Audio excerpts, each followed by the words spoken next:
जय गुरु जी संगत जी। गुरु जी का अनंतम अनंतम शुक्राना और गुरु जी के श्री चरणों में कोटि कोटि प्रणाम। संगत जी, हमने बहुत बार हमें मैसेज आते हैं टेलीपैथी के थ्रू कि बेटा अपना सत्संग शेयर कर।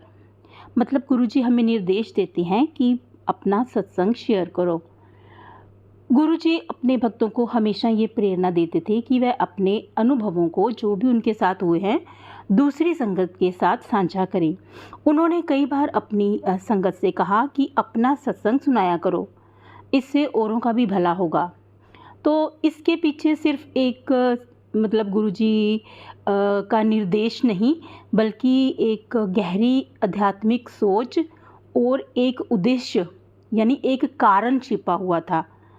तो गुरुजी क्यों कहते थे अपनी संगत को कि अपना सत्संग सुनाओ, या आज भी हमें टेलीपैथी के थ्रू गुरुजी के मैसेज मिलते हैं कि अपना सत्संग शेयर करो। तो जब कोई भी हम संगत जो हैं अपना सत्संग शेयर करते हैं, तो सिर्फ अपने जीवन में हुई चमत्कारी घटनाओं को नहीं बताते, बल्कि गुरुजी की कृपा और प्रेम को भी फैलाते हैं। कई लोग जीवन में मतलब बहुत से संघर्षों से गुजर रहे होते हैं, और जब वह किसी दूसरे भक्त का, दूसरी संगत का सत्संग सुनते हैं, तो उनमें भी श्रद्धा और विश्वास जागता है कि अगर गुरुजी ने इसे संभाला है तो मुझे भी संभालेंगे। तो सत्संग सुनाने से गुरुजी पर हमारा विश्वास और भी बन जाता है, और भी ज़्यादा हो जाता है, और भी दृढ़ हो जाता है। जब हम अपने जीवन में आए बदलावों और चमत्कारों को शब्दों में पिरोते हैं, यानी संगत में अपना सत्संग शेयर करते हैं, तो हमें खुद एहसास होता है कि गुरुजी ने हमारे लिए कितना कुछ किया है। ये अभ्यास हमारे भीतर एक ग्रेटिट्यूड को भी बढ़ाता है, अहंकार को दूर करता है। तो गुरुजी ने कभी अपने प्रचार के लिए कोई ये साधन नहीं इस्तेमाल किया था। कुछ लोग कहते हैं कि गुरुजी अपनी प्रशंसा करवाते थे। नहीं, ऐसा नहीं था। ना ही उन्होंने कभी अपने चमत्कारों को प्रचारित करने की इच्छा जताई, लेकिन वह ये ज़रूर चाहते थे कि भक्त अपने अनुभव जो हैं उनको साझा करें, ताकि और अधिक लोग उनकी जो दी हुई शिक्षा है उससे जुड़ सकें या उनको भी लाभ हो। गुरुजी ने हमेशा कहा कि मुझे मानने की ज़रूरत नहीं है, मेरे वचनों को मान लो। तो मतलब मैनू मनो ना मैनू मंगो। तो सत्संग के माध्यम से उनकी शिक्षाएं जो हैं वो लाखों लोगों तक पहुंचती हैं। कितने लोग रोज़ सत्संग सुनते हैं। तो कई बार जीवन में हम निराश हो जाते हैं, या हमें लगता है कि हमारी जो प्रेयर है, हमारी जो अरदास है, वो कहीं सुनी नहीं जा रही। ऐसे में जब हम दूसरों के सत्संग सुनते हैं, तो हमें ये एहसास होता है कि गुरुजी का समय और तरीका अलग हो सकता है, लेकिन वह हमारे लिए हमेशा अच्छा ही करेंगे। इससे हमारी जो नेगेटिव सोच है वो दूर होती है, और हम धैर्य और श्रद्धा के साथ प्रतीक्षा करना सीखते हैं। जो लोग गुरुजी के बारे में नहीं जानते, जब वह संगत से सत्संग सुनते हैं, तो वह भी उनके चमत्कारों और उनकी शिक्षाओं से इम्प्रेस होते हैं, प्रभावित होते हैं। कई लोग जो मतलब मेंटली या फिज़िकली या फाइनेंशियली समस्याओं से गुज़र रहे होते हैं, तो उन्हें गुरुजी की शरण में आने का एक माध्यम मिलता है। इस तरह सत्संग सुनाने से हम गुरुजी के मिशन को आगे बढ़ाने में सहयोग करते हैं। तो गुरुजी ने कहा था कि जो लोग सत्संग सुनाते हैं उन पर मेरी विशेष कृपा होती है। जब हम अपने जीवन के जो एक्सपीरियंसेस होते हैं, जो हमारे अनुभव होते हैं, तो हम अनजाने में दूसरों की सहायता कर रहे होते हैं। जब हम अपने अनुभव दूसरों को सुनाते हैं, या गुरुजी ने हमारे ऊपर क्या कृपा की है, तो जब हम दूसरों को सुनाते हैं तो वो हम उनकी हेल्प कर रहे होते हैं। गुरुजी इसको एक सेवा मानते थे, और सेवा करने वालों पर उनका विशेष आशीर्वाद होता था। तो जब हम सत्संग सुनाते हैं तो हमें एहसास होता है कि हम अकेले नहीं हैं। हम गुरुजी की संगत का हिस्सा हैं, जहाँ लाखों संगत उनके प्रेम और कृपा का अनुभव कर चुके हैं। ये कनेक्शन हमें एक दूसरे से और गुरुजी से जोड़ता है। तो इसलिए हमें अपना सत्संग ज़रूर सुनाना चाहिए, ज़रूर शेयर करना चाहिए। इससे गुरुजी की कृपा और जो उनका प्यार है संगत के लिए, वो उसका प्रचार होता है। हम औरों की मदद करने का हमें मौका मिलता है। इससे हमारा विश्वास और हमारी भक्ति और भी ज़्यादा गहरी हो जाती है। नए भक्तों को गुरुजी के मार्ग से जुड़ने का अवसर मिलता है। नई संगत बनती है, हमारा परिवार बढ़ता है। गुरुजी की सेवा करने का ये एक बहुत ही अद्भुत तरीका है। अगर हमें गुरुजी की कृपा और आशीर्वाद चाहिए तो हमें अपने जीवन में मिले उनके चमत्कारी अनुभवों को दूसरों के साथ साझा करना चाहिए। यही गुरुजी का आदेश था और यही उनका प्यार भी था।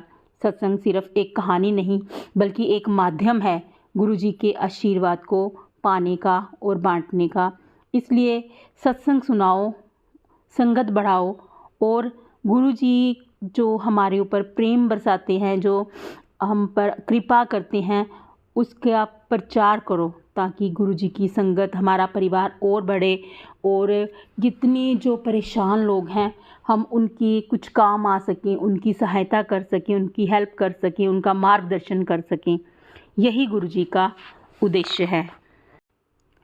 तो चलिए अब हम आपको एक सत्संग सुनाते हैं। ये एक आंटी जी का बहुत ही प्यारा सा सत्संग है। तो चलिए सुनते हैं। आंटी जी ने हमें ये रिकॉर्ड करके भेजा है अपनी आवाज़ में। तो चलिए सुनते हैं। मेरी आपसे प्रार्थना है कि आप इस सत्संग को अंत तक सुने और गुरुजी की कृपा को प्राप्त करें, गुरुजी की ब्लेसिंग्स को प्राप्त करें। चलिए सुनते हैं आज का सत्संग। जय गुरुजी, अनंतम अनंतम शुक्राना गुरुजी, मौका देने के लिए, फिर से अपना सत्संग शेयर करने के लिए।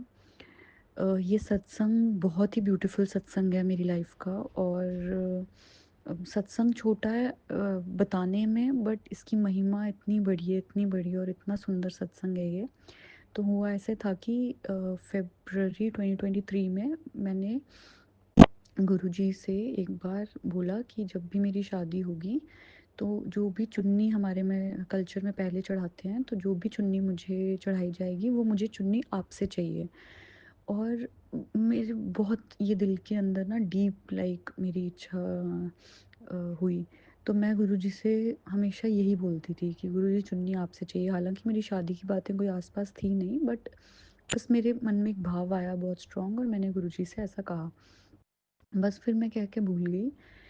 और मई 1 को मुझे गुरुजी का ड्रीम आता है, जिसमें एक कुछ गांव है, एक जगह जो है वो गांव है और उधर एक मिट्टी का कमरा है बना हुआ और छोटा सा, बहुत छोटा सा कमरा। और उसमें एक स्लैब है जहाँ गुरुजी का कुछ स्वरूप या कुछ रखा है जिनको मैं सेटिंग कर रही हूँ। और मेरे पीछे सिर्फ 3-4 लोग खड़े हैं उस कमरे की कैपेसिटी के हिसाब से। और उस कमरे में एक विंडो है और डोर है, डोर भी खुला है और विंडो भी खुली है। इतने में पीछे से आवाज़ आती है कि गुरुजी आ गए, गुरुजी आ गए। और सपने में एक सेकंड के लिए मैं सोचती हूँ कि गुरुजी तो फिजिकल फॉर्म में नहीं है, तो फिर सब ऐसे क्यों कह रहे हैं। तो जब मैं वाकई ही पीछे देखती हूँ तो मुझे विंडो से गुरुजी वहाँ खड़े होते हैं विंडो पे और सबको संगत को कुछ दे रहे होते हैं। तो मैं इतनी स्टन हो जाती हूँ, इतनी स्टन हो जाती हूँ उनको देख के कि मैं उनके चेहरे पे ही देखते हुए स्टन्ड हो जाती हूँ कि मतलब गुरुजी को मैं रियली, मैं मतलब उनको मैं देख पा रही हूँ उस वे में मैं स्टन्ड हो जाती हूँ। इतने में गुरुजी मेरे आगे कुछ रखते हैं एंड मेरा ध्यान उस पे नहीं जाता। तो एक अंकल मुझे पीछे से टैप करके कहते हैं गुरुजी ने आपको कुछ दिया है। और जैसे ही मैं वो चीज़ देखती हूँ तो वो फिरोज़ी चुन्नी, उसके बीच नारियल, और वो गुरुजी मुझे भेंट देते हैं। और मैं सपने में इतनी खुश हो जाती हूँ। और मैं बाहर, मेरी मम्मी खड़ी रहती हैं तो मैं उनके पास जाती हूँ भागती हुई और कहती हूँ कि मम्मी ये वही चुन्नी है जो गुरुजी ने मुझे दी, जो मैंने उनसे मांगी थी। एंड मम्मी ड्रीम में ऐसे कुछ बोल नहीं रहे हैं but she is smiling and happy. और मैं इतनी ज़्यादा उछलती हूँ लाइक ड्रीम में ही। फिर मैं देखती हूँ कि गुरुजी एक चेयर पे बैठ जाते हैं बाहर और संगत नीचे उनके पाँव के पास बैठ जाती है। तो मैं गुरुजी की चेयर के साइड पे खड़ी हो जाती हूँ और गुरुजी दूसरी तरफ मुँह करके किसी को कहते हैं कि कल मैं जम्मू जाना सी। और जैसे ही मैं ये सुनती हूँ, मैं फिर भागती हुई मम्मी के पास जाती हूँ, क्योंकि वो सपने में दूर ही खड़ी हैं। भागती हुई जाती हूँ और कहती हूँ कि मम्मी, गुरुजी ने तो कहा कि कल मैं जम्मू जाना सी और कल तो हमारे घर में सत्संग है, तो गुरुजी हमारे घर में आ रहे हैं, एंड ड्रीम ख़त्म हो जाता है। तो अगले दिन 2 मई को हमारे घर में बहुत बड़ा गुरुजी ने एक सत्संग रखवाया था, और हमने किसी को कहा था लाइक कि ना वो सत्संग हमारा करवाएं, जैसे कि चोला लाएं, स्वरूप लाएं, क्योंकि हमारे पास तब कुछ भी नहीं था। और मैं इतनी हैरान हुई कि मुझे गुरुजी ड्रीम में ब्लैक कलर के चोले में दिखे थे, प्लेन ब्लैक, बिल्कुल प्लेन ब्लैक। और जब वो स्वरूप लाए अगले दिन, बड़ा स्वरूप, वो वही चोला था, बस गले में उसमें ब्राउन शॉल भी है, बट ड्रीम में मेरे वो गुरुजी ने शॉल नहीं पहनी थी, और वो है वही स्वरूप एग्जैक्टली आता है। और जो वो चोला गुरुजी का लाते हैं लगाने के लिए, वो एग्जैक्टली वही फिरोज़ी कलर होता है। एंड मैं इतनी खुश थी कि गुरुजी ने पहले ही ड्रीम में दिखा दिया, ये वाकई गुरुजी के ड्रीम्स ड्रीम्स नहीं है, ये रियलिटी है। वो आपको रियल में दर्शन देते हैं, क्योंकि ये बात तो मैंने हकीकत में कही थी कि मुझे गुरुजी आपसे दुपट्टा चाहिए। और फिर सपने में जब उन्होंने मुझे वो दुपट्टा नारियल के साथ दिया, तो मैं सपने में ही इतना खुश हो गई और बोलने लगी जो मैंने रियलिटी में बोला था कि ये वही दुपट्टा है क्या जो गुरुजी से मैंने मांगा था। एंड मतलब वर्ड्स नहीं है गुरुजी के लिए, मुझे शुक्राना करने के लिए वर्ड्स कम पड़ जाते हैं। इतना ग्रेटफुल हूँ मैं गुरुजी को, इतना ग्रैटिट्यूड है गुरुजी के लिए कि उन्होंने हमारी लाइफ को इतना सिंपल और इतना अच्छा बना दिया है, और इतना ईज़ कर दिया लाइफ में कि लाइफ जो गुरुजी से मिलने से पहले इतनी डिफ़िकल्ट लगती थी, और मैं 10 दफ़े ये क्वेश्चन करती थी कि ये भगवान ने लाइफ बनाई क्यों, हम लोगों की दुनिया ये बनाई क्यों। बट गुरुजी से मिलने के बाद गुरुजी ने इतना अच्छा बना दिया लाइफ को, इतना प्रॉब्लम्स भी जब आती हैं तो इतनी स्मूथली उसमें से निकाल लेते हैं कि ऐसा अब कुछ, मतलब मैं कभी इस, जैसे पहले हमेशा डाउट्स में रहती थी, वो डाउट्स कभी आते ही नहीं है अब। और लाइफ इतनी ब्यूटीफुल बना दी है गुरुजी ने, उसके लिए इतना शुक्राना है। मतलब मैं अपने पूरे परिवार की तरफ से गुरुजी को शुक्राना करना चाहती हूँ कि जैसे एक एक सदस्य को गुरुजी ने इंडिविजुअली, उनकी जर्नी चल रही है सबकी। मेरी अपनी जर्नी गुरुजी के साथ चल रही है, मम्मी की अपनी चल रही है, बहन की अपनी चल रही है, पापा की अपनी चल रही है। सबकी एक सबका एक डायरेक्ट कनेक्शन आज की डेट में बन चुका है, जिसका मैं गुरुजी को करोड़ करोड़ शुक्राना करना चाहती हूँ। कि मतलब यही मैं चाहती थी कि जब गुरुजी के साथ कनेक्शन हुआ था, कि ऐसे ही मेरी पूरी फैमिली का कनेक्शन आपके साथ डायरेक्ट हो और इंडिविजुअल बेसिस पे हो जाए। और आज वो गुरुजी ने चीज़ को पूरा किया है कि आज हर कोई अपनी गुरुजी के साथ एक ब्यूटीफुल सी जर्नी को जी रहा है, और सब खुश हैं। और गुरुजी ने सबको इतना खुश और ब्लेस्ड रखा है, उसके लिए इतना शुक्राना है, इतना शुक्राना है गुरुजी का कि मतलब आई हैव नो वर्ड्स। और एक और मैं सत्संग शुक्राना सत्संग शेयर करना चाहती हूँ कि हुआ ये था कि मैं ना दुबई में जॉब करती थी 2017 और 18 में, है ना। तो फिर मैं 19 में, चलो अनफॉर्चुनेटली मुझे किसी परिस्थिति की वजह से वापस आना पड़ा था। और जब मैं 19 में वापस आई तो देन 5 इयर्स तक वो डिफ़िकल्ट टाइम्स चलते ही रहे, और 2023 में नवंबर को गुरुजी ने मुझे वापस दुबई भेजा, लाइक आफ्टर 5 इयर्स।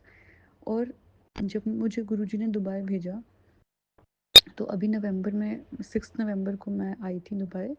बट हुआ उसमें ये कि अभी मेरे पास जॉब मिला नहीं था मुझे, और कुछ दिनों के बाद ही मुझे घर वालों का फ़ोन आया और कहा उन्होंने कि एक रिश्ता आया है।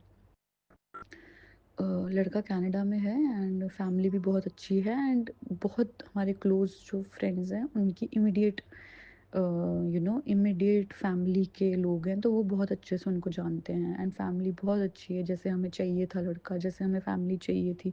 तो सब बहुत खुश और एक्साइटेड थे, एंड वो भी बहुत विलिंग है शादी करने के लिए। तो मुझे थोड़ी सी कन्फ्यूजन ये हुई कि मतलब लड़का कनाडा में है, बट गुरुजी ने मुझे दुबई भेजा है। तो फिर गुरुजी ने मुझे अगर दुबई भेजा तो फिर मैं कनाडा क्यों जाऊँ। तो उस टाइम के लिए मम्मी को ऐसे लगा कि हो सकता है गुरुजी ने दुबई भेजा, बट अभी रिश्ता आया है तो वो भी गुरुजी की कृपा से ही आया हो। मैंने कहा बट अब लग नहीं रहा ऐसा कि ऐसा लगता है कि गुरुजी ने दुबई भेजा तो यहीं पे ही जर्नी कुछ है मेरी। मुझे कनाडा मतलब वहाँ के लिए अंदर से कोई वाइब्रेशन या फ़ील नहीं आ रही। तो मम्मी कहते हैं अच्छा ठीक है फिर क्या करना है? तो मैंने कहा मैं गुरुजी को पूछूँगी बिकॉज़ मैं अपने लिए डिसीज़न खुद नहीं ले सकती, वो गुरुजी ही लेंगे डिसीज़न। और क्योंकि मैं अपने लिए मुझे ये नहीं पता है कि मेरे लिए राइट डिसीज़न क्या है, वो गुरुजी को पता है। तो मैं गुरुजी से एक क्वेश्चन करूँगी और जब गुरुजी मुझे अगर इस रिश्ते के लिए हाँ कहेंगे तो मैं हाँ कह दूँगी, ना कहेंगे तो मैं ना कह दूँगी। तो मम्मी-पापा भी कहते ओके। अब वो लोग मम्मी को पापा को डेली कॉल कर रहे थे कि हम जम्मू आ जाएँ, मिलने आ जाएँ। अब मम्मी-पापा उनको हाँ नहीं कर पा रहे थे बिकॉज़ यहाँ से मुझे अभी तक गुरुजी का आंसर मिला नहीं था। फिर मंडे, ट्यूसडे मतलब पूरा वीक निकल गया, मुझे गुरुजी का कोई आंसर नहीं मिला। बट जब भी मैंने उस रिश्ते के बारे में सोचा, मुझे अंदर से डीप डिप्रेसिंग वाइब्स आई। मतलब नॉट इवन नेगेटिव, एक होता है ना आपको नेगेटिव वाइब्स आ रही हैं, बट मुझे नेगेटिव वाइब्स के साथ-साथ एक डिप्रेसिंग, रोने वाली और गम वाली वाइब्स आए बहुत ज़्यादा डीप। तो मेरे से उस रिश्ते के बारे में बात ही नहीं की जाती थी, मुझे अंदर वाइब्रेशंस बहुत गंदी आने लग जाती थी। तो मैंने कहा अभी वाइब्रेशंस पे तो हिसाब से तो हाँ नहीं हो रही है, बट गुरुजी मुझे क्लियरली आंसर करेंगे तो मैं फिर उस हिसाब से घर पे बात कर सकती हूँ। तो उसमें होता ये है कि यहाँ पे एक सैटरडे को सत्संग पे मुझे इनवाइट आता है और जब मैं सत्संग के लिए निकलती हूँ, मैं घर से गुरुजी को माथा टेक के निकलती हूँ कि गुरुजी प्लीज़ मुझे आज आंसर दे देना, घर से रोज़ फ़ोन आ रहे हैं और मुझे क्या करना है, डिसीजन आपका ही चाहिए। तो जब मैं सत्संग में जाती हूँ, पूरे सत्संग में तो मुझे कोई आंसर नहीं मिला, बट जब आज्ञा लेने के लिए मैं गुरुजी के माथा टेकती हूँ तो मुझे माथा टेकते ही एक अंदर से बहुत स्ट्रॉन्ग जैसी साउंड आई कि घर जाते ही सीधा इस रिश्ते को मना कर देना। तो मैं बहुत खुश हो जाती हूँ कि गुरुजी का आंसर मिल गया। एंड मैं अब गुरुजी का आंसर जब मिलता है हाँ या ना में, तो मुझे रीज़न जानने में इंटरेस्ट नहीं होता बिकॉज़ आई नो गुरुजी ने अगर कुछ आंसर दिया है तो ही नोज़ बेटर कि क्यों उन्होंने वैसा कहा है, तो हमें जानने की उसकी नीड नहीं है। तो मैं इसलिए आई घर और मैंने अपनी सिस्टर को कॉल किया कि घर पे मना कर देना, since they were so happy I don't want to upset them, तो उनको तरीके से मना कर देना कि गुरुजी ने मना कर दिया है रिश्ते के लिए। तो कहती है ओके। उसने घर पे बोला एंड देन घर वालों ने उनको बोल दिया कि नहीं हम इस रिश्ते को नहीं आगे लेके जा पाएंगे। हमारी लड़की यहाँ है नहीं, वो दुबई में है इसलिए, और वो वहीं सेटल होना चाहती है, उन्होंने ये रीज़न दिया। तो अभी क्या हुआ कि मम्मी-पापा थोड़े से मायूस भी हुए कि अभी एक जब देखो वो भी अपनी जगह सही थे बिकॉज़ एक जब सर्टेन एज होती है ना हमारी, तो फिर घर वालों को होता है कि शादी हो जाए। तो फिर पर उनको ये था कि नहीं गुरुजी ने उसको मना किया तो हम कैसे इस बात को आगे लेके जाएँ। But they were little upset कि आई ऐसा क्यों हुआ एंड देन शादी नहीं हो रही अभी। तो फिर मुझे उनको अपसेट देख के अच्छा भी नहीं लग रहा था। फिर मैंने गुरुजी से अरदास की, गुरुजी प्लीज़ आप उन मुझे तो कुछ इंटरेस्ट नहीं है जानने में रीज़न, बट मेरे घर वाले अपसेट हो रहे हैं कि क्या है ऐसा जो कि हाँ नहीं मिल रही इसकी शादी के लिए अभी तक, और क्यों नहीं मिल रही हाँ और कब मिलेगी, एंड वो थोड़ा सा अपसेट है एज अ पेरेंट्स। तो गुरुजी इतने इतने इतने बलवान है, मतलब मैं क्या वर्ड्स नहीं है मेरे पास कि आप गुरुजी को कोई सच्चे दिल से अरदास करो और गुरुजी आपको वो चीज़ अगर पूरी होने लायक है उसको पूरी करेंगे, अगर पूरी होने लायक नहीं है तो आपको दिखाएंगे कि मैंने क्यों पूरी नहीं की। सिंस जब मैंने ये अरदास की तो गुरुजी ने कैसे हमें दिखाया कि, और पेरेंट्स जो अपसेट थे उनको उस स्थिति में से निकालने के लिए कि हमारे घर पे नेक्स्ट डे कोई आता है और वो मम्मी उनसे कैजुअली डिस्कस करती हैं कि इसको वहाँ से रिश्ता आया था, ऐसे ऐसे लड़का था, एंड वो जिनसे डिस्कस करती हैं वो हमें बताते हैं कि अच्छा उनको वहाँ से रिश्ता आया था, आपको पता भी है कि वो लड़का ऑलरेडी कनाडा में मैरिड है, उसने घर में नहीं बताया है एंड उसने बस अपने घर वालों के आगे ये चीज़ सीक्रेट रखी है, और घर वाले जो हैं वो ऐसे ही उनके मुंह पे हाँ कर रहा है शादी के लिए, उसने बस यहाँ नाम फॉर नेम सेक उसने शादी करनी थी दीदी से और उनको यहीं छोड़ के उसने कनाडा में चले जाना था। एंड माय गुडनेस, मतलब मेरे पेरेंट्स इतने स्टन्ड हो गए, इतने स्टन्ड हो गए कि लाइक मतलब मैं किन वर्ड्स में गुरुजी को थैंक यू बोलूँ, मतलब मेरे पास तो वर्ड्स ही ख़त्म हो गए कि गुरुजी प्रॉब्लम से क्या प्रोटेक्शन करते हैं, गुरुजी प्रॉब्लम आने भी नहीं देते और प्रोटेक्शन कर लेते हैं हमारी इतनी स्ट्रॉन्ग। इसलिए हमें गुरुजी को अंधाधुन मान के चलना चाहिए, मतलब कोई क्वेश्चन ही नहीं होना चाहिए हमें गुरुजी की करनी पे कि ऐसा क्यों हुआ, बिकॉज़ जब गुरुजी रीज़न्स दिखाने पे आएँ तो इतने ड्रास्टिक रीज़न्स होते हैं उनकी किसी चीज़ को, अगर वो हमारी पूरा नहीं कर रहे हैं तो उसके पीछे इतनी बड़ी कोई प्रॉब्लम छुपी होती है जिससे गुरुजी हमें बचा रहे होते हैं। तो मैं इतना शुक्राना करती हूँ, मेरी फैमिली भी इतना ही शुक्राना करती है गुरुजी का कि आप ऐसे हादसे जब होते हैं, आपको पता है, आपने संगत जी सुना होगा, जब मतलब मासूम लड़कियाँ ऐसे ट्रैप में फँस जाती हैं और जब उनके साथ ऐसा होता है तो कितना मुश्किल हो जाता है उनके और उनके परिवार के लिए। बस मैं तो गुरुजी से यही प्रे करती हूँ कि जो आपकी संगत है, उनको भी बचाएँ, जो आपकी संगत नहीं है, उनको भी बचाएँ और मतलब हर लड़की का घर मतलब गुरुजी उसको एक ब्लेस्ड घर दें और मतलब हर किसी की शादी गुरुजी ब्लेस करें कि किसी भी लड़की को इस तकलीफ़ से गुज़रना ना पड़े। मतलब मैं गुरुजी से ये बहुत अरदास करती हूँ कि गुरुजी हमेशा हर लड़की को एक अच्छा घर दें और उसकी शादी हमें को ब्लेस करें और अच्छी चले। अनंतम अनंतम शुक्राना गुरुजी, अनंतम शुक्राना, सर्बत का भला करो। ओम नमः शिवाय, शिव जी सदा सहाय। ओम नमः शिवाय, गुरुजी सदा सहाय।